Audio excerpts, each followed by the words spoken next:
Welcome to Echo, the podcast where we share our personal perspectives on questions about God, spirituality, and the Seventh-day Adventist Church. I'm Ryan Becker, your host. No matter who you are, we hope that you find value and encouragement through real discussions about real things. Let's jump in. Echo.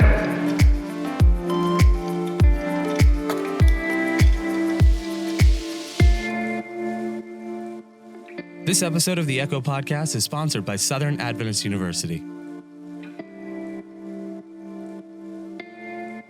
Welcome to Echo, the podcast where we talk about faith and life issues that young adults are facing. I'm Ryan Becker, your host. Today I'm joined by two wonderful ladies, and I'm really excited to have them on, both people that I respect highly and am grateful for their voices and for what they're doing in life. And so I'm going to allow them the opportunity to introduce themselves. So Kim, let's start with you. I am Kim Cove. I am a marriage and family therapist. I've been married for 31 years, so I'm an old lady, not a young adult. I have two children who are young adults, however, so thank you for having me here. Of course. Thank you for being here. And Maria, what about you? I'm Maria. I was born in Ukraine, and I've lived in Charlotte for 20 years, and I'm on the leadership team at Pursuit Worship here in Charlotte. Awesome. So today's going to be a heavy topic for a lot of people. So let's just be honest about that real quick. So quick disclaimer as we jump into this, I don't know what stories are going to come up. I know there are stories in my own life that I can share. So this may get heavy and you may hear some topics that you may not have, like some things mentioned that whether you have a past trauma in regards to forgiveness or something like that, we just want to give you the chance to prepare yourself for, I don't know where this conversation is going. And we want to give you the opportunity to look, if you're on your way to like an important meeting or like a public event or something where you're supposed to be having fun and, maybe listen to this on the way home instead of on the way there. I don't know. But ultimately though, as we talk about this, I think the goal in all three of our hearts is to have this be a positive, uplifting conversation that can encourage people.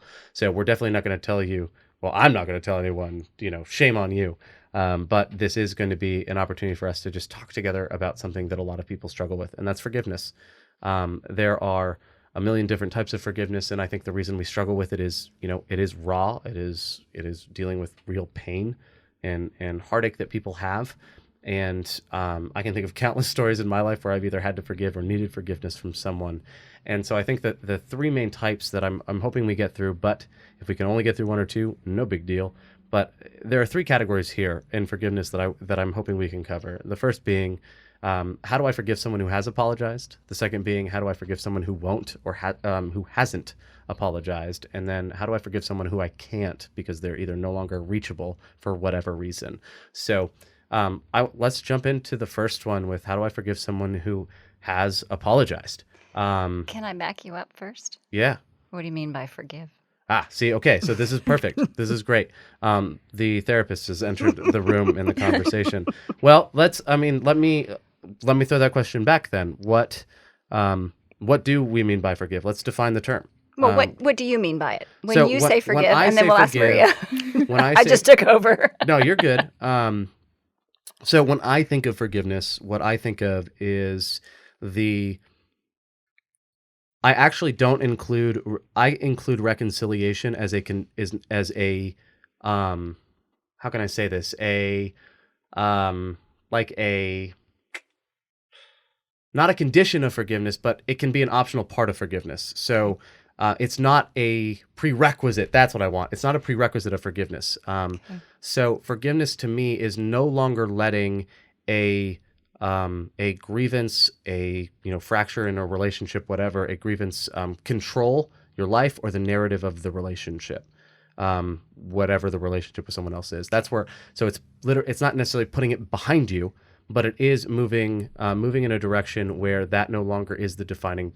That hurt, that issue is no longer the defining part of your relationship with someone, okay. Or your life. Okay. Apart from that someone. Yeah, That's where I agree sit. with you 100% on that. Yeah. Okay, cool. Mm-hmm. Okay, so can I? Yeah, she's going to correct us now. No, I'm not going to correct you. But because, see, here's the thing is language is so important. Yeah. And when we use one term to define many things, we get confused. Yeah. So I actually recently did a very small study on forgiveness in the Bible. And I came up with three terms. Okay. One would be letting go, where there is actually you could take it as an offense, but you're choosing not to, and you're just letting it go. One would be pardoning. And pardoning would be, which goes to one of your things. Oh, yeah, no, you're good. One of your topics. We have an episode outlined. Pardoning would be nobody has asked for the apology. Nobody has asked for that. And you still need to go through the process so that you can let go of bitterness and resentment and it doesn't eat you up. And then the forgiveness, what I like to define as forgiveness, is the reconciliation and the repair of the relationship. So I prefer to use 3 different terms, especially in my practice, so that people can understand, okay, one, yes, we're gonna seek reconciliation. Another one is, no, this is just really for you so that you aren't just eaten up inside. And then the other is like, whatever, somebody cut me off in traffic and okay, they'll get there first and whatever. Yeah, and I think the other the pardoning one is big because it also mentions or presupposes there's a debt there too. There is if someone has hurt you or done something to you or maybe owes something to you as a result, you are releasing the debt or letting go of the debt and no longer holding them accountable to it. Yep. I think the parable of the unforgiving servant literally talks about forgiveness within the framework of someone who owes someone else a debt because of a wrong or something. Right. So this is, that's a big thing. So I think we've got, and by the way, when I joke that you're going to correct me, like I'm happy to be corrected by you, because if I'm wrong here, I need to know as well. I'm learning to navigate this stuff just like anyone else, and so that was not. I never mean that pejoratively. I promise. Yeah, and so I'm going to correct you again. It's yes. not about being right or wrong. It's about figuring out a different way that's more effective. All right. Well, you're my best friend, so I love this. So how do we begin the process of forgiving someone if they are someone who've said, "Hey, I did something wrong. I know I did something wrong, and I'm sorry." Well, that just makes it a lot easier for me. I mean, like it's just so much easier to let go of like resentment and like angry feelings when they say sorry to you. Yeah. And you don't have to go looking for it. For me personally, that already just makes it so much easier for me to like you again. Yeah. Like, if that makes sense. But what if they're saying,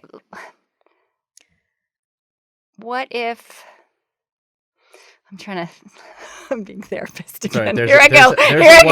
There's a what if here that I've done to people too. Well, so. if it's an I'm sorry, it's an apology, and there's the desire to repair the relationship and make the hurt better. That's one thing. Mm-hmm. But what if it's like, I'm sorry because I just really want you to get me off the hook. Like I don't want to be on the hook. Yeah. And so what do we do with that?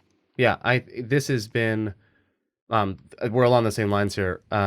Because for me, I know in my own past, there have been times where I've said sorry to someone, and it's just because I want to be over it. Yeah. I want us to get through it, or it's been and it's also been, and like this is full transparency. I'm not perfect, but it also has been. There are people that use "I'm sorry" as a manipulation tool. Yes. To where if now you're the problem if you don't forgive me. Exactly. And I've done that to. I've done that in relationships, mm-hmm. I've done that in friendships and with family mm-hmm. too. And where it's like, well, I've already said I'm sorry, so now this is your fault. Like this is on you. Right. And so there's no desire to repair the brokenness. It's just like let's put this behind us. Mm-hmm. And act like it never happened. Sweep it under the rug. I think what you're saying is someone did approach you and apologize, and my question presupposed it, right? They've apologized because they do want to repair the relationship. Mm-hmm. So fully agree with your answer. I think it makes it a million times easier. Like that's the dream, is that someone would genuinely apologize and seek to make things right. Yeah. But there's definitely been times where someone said, look, I'm really sorry, but you did this and this, and that's what made me do this and this. And I'm like, really? Yeah. I'm so like, because really then it's apology? like, I'm like, is that really an apology though? Like, I don't know. And then it just becomes this like awkward situation, and it's like, oh, like, what do I do from here? Yeah. Well, and it seems like that too is I am only going to say I'm sorry if this other person admits that they were wrong too. And like, I kind of wish that we would see any improper behavior that we do almost within a vacuum, because the he started it or she started it argument ended in first grade. Like, can we just and that's basically what I'm sorry, but I'm sorry, Right. you started it though. Right. I only did this because it's gaslighting to some extent. Right. It's your fault that I did the thing that I did that was wrong. And I'm sorry I did it. Sure. I don't want to do it again, but that means that you're the trigger here. And that's what that's saying. And so it is in that case, then when it comes to that, then I tend to lump this category into how do I forgive someone who won't apologize? Because that's really, they're not apologizing. Right. And so how do we navigate this? I think there's a lot of people that are listening going like, yep, in that right now. So how do we start to move forward there? Honestly, I've grown a lot. I used to hold these really long grudges against people whenever they would hurt me or wrong me. And thank God, Jesus helped me so much to be able to just let go of things and not hold on to things as much. But there was a situation where I even told the person, who had hurt me and said things about my family and I was like, this really hurt. And I was honestly expecting an apology from you and I never received it. And that just really hurts me. And they nodded like they were understanding, but they still never said sorry, even years later, And I just think, in the Bible, Jesus says, turn the other cheek, and which, I think we're supposed to do. But I also think you shouldn't be a pushover. You need to stand up for yourself in certain ways. So if that means you need to distance yourself from the person, don't look down on them or treat them worse. But maybe at least for me, I've had to distance myself from some people. I'm still cordial with them. I still treat them with love and with respect. But I'm not going to put myself in that vulnerable position anymore because I know they're going to keep hurting me or, they won't apologize. Yeah. So. Yeah, I think, and I touched on this earlier, but I do think we falsely equate reconciliation with forgiveness. And while when a hurt has happened or there's been a fracture in a relationship, from that point on, the relationship is different. And sure, it could be something small and you just put it behind you. But if it's been if it's been a deep wound, there's no forgiving and forgetting and acting like that never happened. It happened. And the only way to move forward in a healthy relationship beyond that, if you do want to restore the relationship, is to accept and understand that so that you can put up boundaries in place to prevent it from happening again too. But even in addition to that, forgiveness does not always mean you have to go back to the person who continually hurts you and be in the same position and give them the same trust or level of trust to hurt you again. And I think there is space to say, yes, I forgive you, and things have changed. Right. And we need to live in that truth. We need to accept that truth. And I love this idea of advocating for yourself and speaking up to say, you teach people how to treat you. And so if you're willing to advocate for yourself and say, this is unacceptable to me, and this is why, you hurt me. I don't know that you realize how much this hurt. And the fact that you didn't apologize for it, or maybe you haven't realized, this is the other thing. I think some people don't apologize because they don't know they need to. Yeah. They may not even realize they've done the wrong. Right. And so I know in an ideal world, everyone would be able to read each other's minds and just know and be able to apologize, and just know they should, but not out. So being able to speak up for yourself and say, hey, this was not okay, can help someone realize that's, for me, I tell people, if I do something wrong, please let me know. I can't fix it if I don't know. And a lot of times I don't know the dumb things that I've done. So I'm grateful for the voices in my life that do point them out so that I can apologize and make things right. But I do think that is a big part of this. It's okay for the relationship to change as it needs to as a result of a fracture and of a wound. Yeah. Yeah. I was listening to a podcast yesterday because I like listening to podcasts, where Brene Brown was being interviewed. And she mentioned something about forgiveness that she was going to put it in her first book. It doesn't really matter. But one of the things that I've been thinking about for the last couple of days is forgiveness requires grieving. In order to get to forgiveness, we have to grieve whatever it is that we've lost. It could be a loss of trust. It could be a loss of someone, like a loss of a piece of yourself. through abuse. It could be a loss of anything. And we as Christians are very quick to say, oh, you got to forgive, you got to forgive, you got to forgive. And we don't. It's harder for us. Let me say it that way. It's harder for us to allow the person, even ourselves, because we think we're supposed to forgive because God asks us to. Mm-hmm.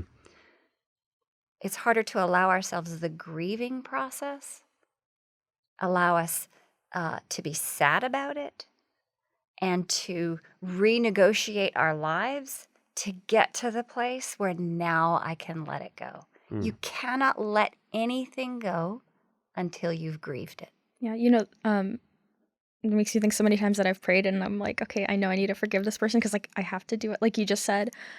So I would find myself praying and I would say, Lord, like, I let this go. This is in your hands. I forgive this person, and I say it in my prayer. But then, like, 6 months later, a year later, I'm still having negative feelings and I'm, like, letting these feelings control me. And then I think, like, did I really forgive them? Because, like, I said it, like, I said that I forgive them. I talked to that person, but now, I've learned that it's okay to have some space, have some distance, give yourself that time. But back then, I'm like, oh, it's the right thing to do. I need to forgive them right away. And that's what you do. But then you find yourself, like, a year later, just, like, being so negative and still upset about a situation that happened a long time ago. But is that necessarily a bad thing? I mean, if I think of some of the grievous wrongs that have been done to me, if I think of them, it ticks me off. Like, how dare you? That doesn't mean I haven't let go of vengeance. I have let go of vengeance. There's two particular instances where I was hurt. One, I ain't having nothing to do with that person ever again. And if I think of the instance, I get mad. I have the negative feelings. Yeah. I just think it's important to not let it, like, control you. Like, it's not something you think about every day. That's the key. Yeah. That is the key, is that it does not run your life. Yeah, because of course it still hurts. Right, exactly. It'll still hurt when you think about it, or if something reminds you of that situation, you'll think about the broken trust. But, obviously there's a difference than, like, it being your chain. That's holding you back really every well day. said. The chain. Oh, that's good. Oh, that's good. That's why we have. I like that's that why we one. have you That's guys good. on.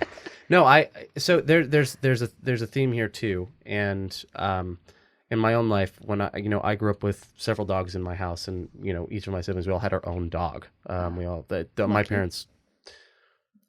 That was a mistake. But I did have my dog. I loved her to death, and her name was Shadow. She was a miniature schnauzer, and but she got cancer, and she had gotten treated for it, and then it came back.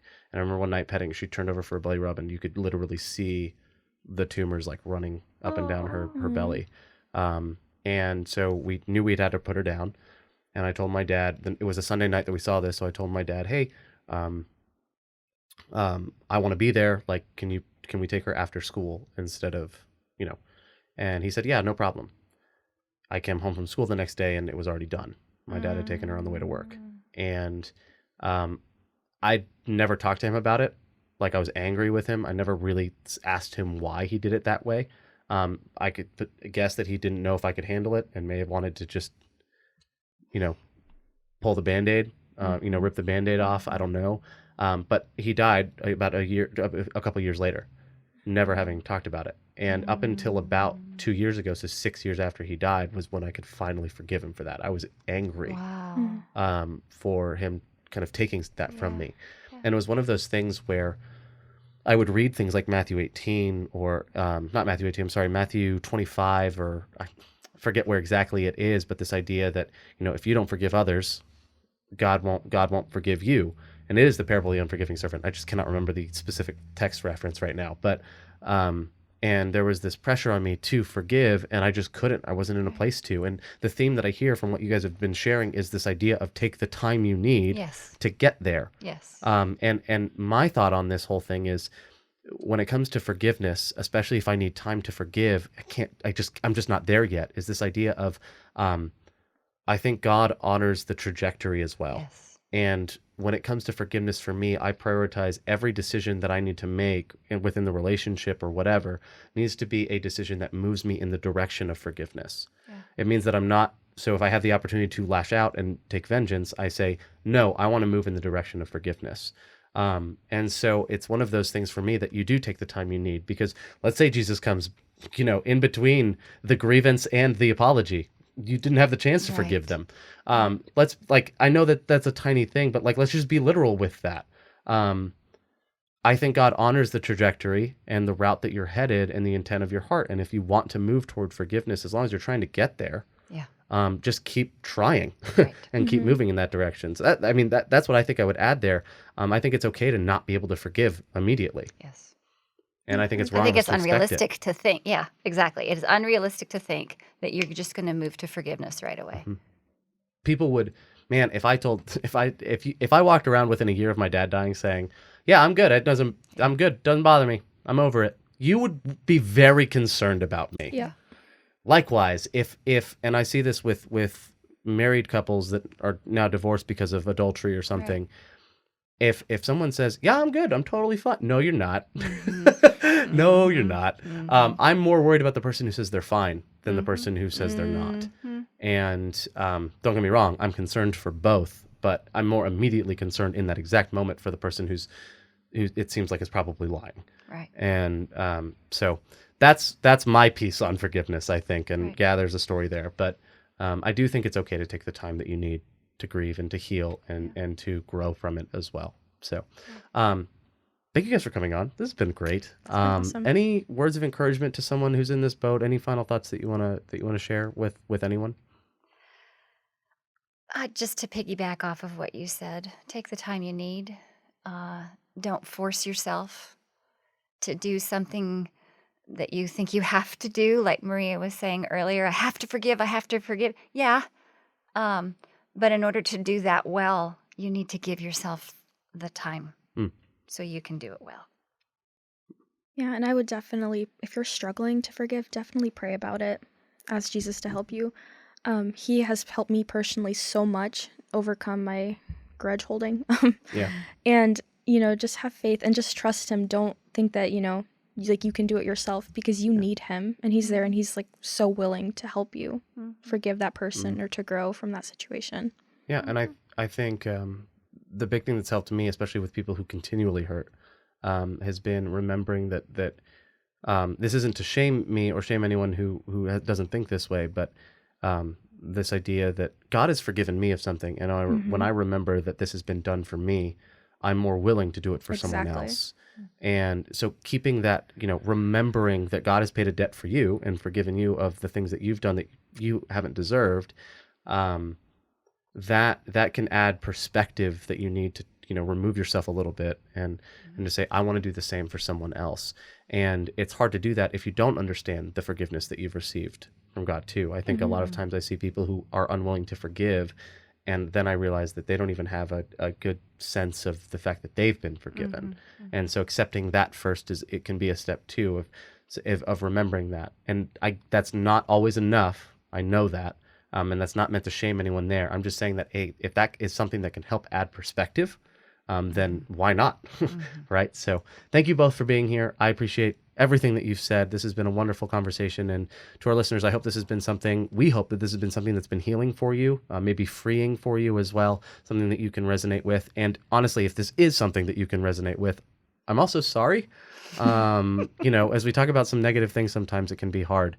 So I'm sorry you're in the boat that you're in, and I pray that this is something that you can move through. And we're grateful for a God that walks through these situations alongside of us. So if you want to check out more content from Echo or anything that the Carolina Conference is putting out for young adults, go on and head over to theprojectrefresh.org. Thanks, guys, for listening. We'll see you next time.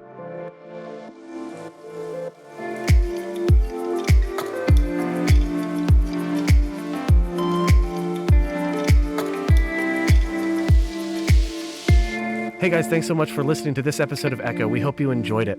To stay up to date with new episodes as we release them, and for more awesome content from Project Refresh, a ministry of the Carolina Conference of the Seventh-day Adventist Church, then go ahead and hit that subscribe button below. And don't forget to like and leave a comment.